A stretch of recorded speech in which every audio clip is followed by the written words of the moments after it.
Today I'm going to talk about the conscious mind, subconscious mind, and the conscious mind. This is our brain. This is how our brain looks like. Subconscious mind, conscious mind. A human mind, the working of human mind has been observed to be proceeding along two different lines, the functions of the mind which we saw, the conscious and the subconscious, the active and the passive, the voluntary and the involuntary. The one part of the brain which is conscious, which works as a result of the deliberate intention, and the other one works by itself. It doesn't, subconscious automatically works. It doesn't need any, the day or night we can work all the time. It thinks about a lot of things, just like our heart beats is non-stop till we die. That's what it is. And it is said that 10% of the thing or behavior is controlled by the conscious mind. The remaining 90% is the subconscious mind. Subconscious, we retain a lot of things. All the short-term memory comes from the conscious mind. All the long-term memory, when you study for the exam or study for the test or everything, comes from the subconscious mind. Yeah, this is how it is. And the conscious mind, short-term memory like that, very analytical. And most of the academicians, PhDs, Nobel laureates, they have this very strong memory, short-term memory. And this one, subconscious, 90% of that, they are the musicians and people who write movies, dialogues, and poetry. They have a lot of imagination, all intuitive ideas. They are creative, they are artistic, and they have the spiritual connection. People who do meditation, they have this very strong subconscious mind. Now, when you understand the conscious and the subconscious, when you understand this one, we can realize why we forget certain things, why we remember certain things. And we do certain things and we fail to do certain things, certain others. The conscious mind works when we are awake, but the subconscious mind works automatically by itself. When you're awake, when you're sleeping, it works automatically. And our minds are also working only in the subconscious.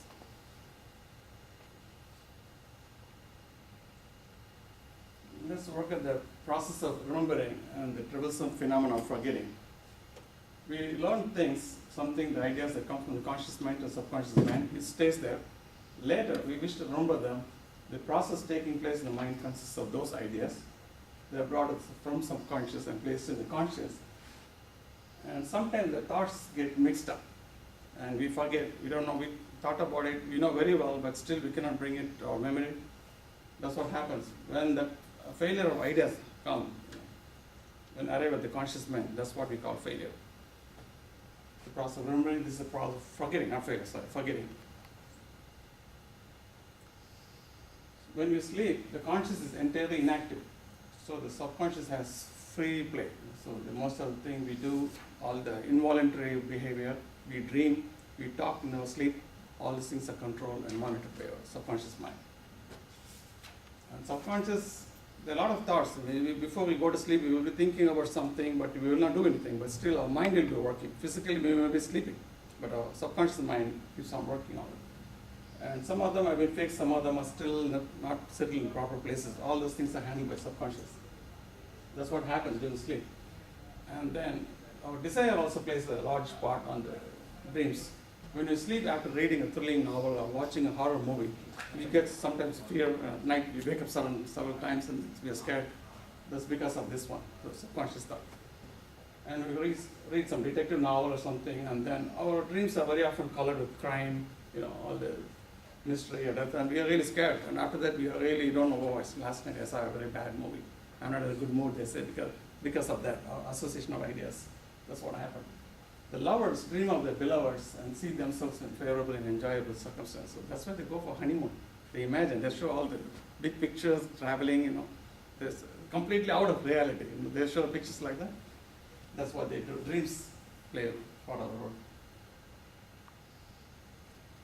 Okay, during the wakeful state, subconscious is continually at work, not continuously, continually, with break it works. It doesn't work continuously. Sometimes it works, some other times it won't, but the subconscious works, and then some other times, subconscious works.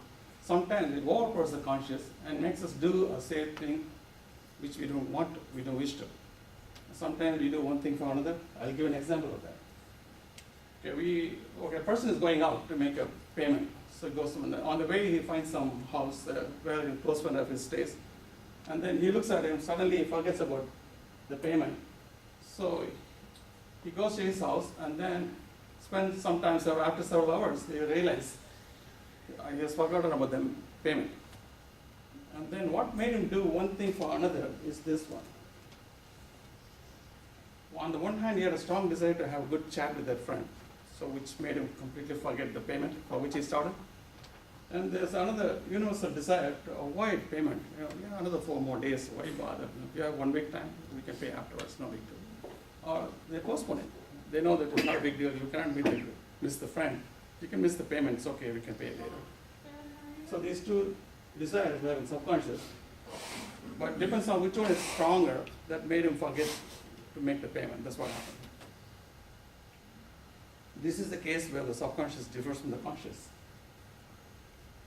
Okay, close examination will show that subconscious has influence over the activities of life. Everything is done in the way in which it allows it to be done. They'll say many things are done because that's the way it's done. That's not always true. Just because it's often right doesn't mean it's always right. Everything is done in the way in which it allows it to be done because it's controlled by the subconscious mind. And acquiring a personality is chiefly a process of bringing within the folds of subconscious those qualities and habits which are necessary for building up. From the subconscious mind only you form the personality. All these things come from there. And then once you practice it, it becomes natural. Automatically you follow that. When you wake up in the morning at 4 o'clock, you don't need an alarm to wake you up. You get up automatically. All these things are done, handled by the subconscious mind. I would like to conclude this slide with a quote from Dr. Sayer, Malcolm Sayer. He says, the human spirit is more powerful than any drug. And that's what needs to be nourished with work, play, friendship, family. These are the things that matter. This is what we have forgotten, the simplest things in life. Have a wonderful day. Thank you very much.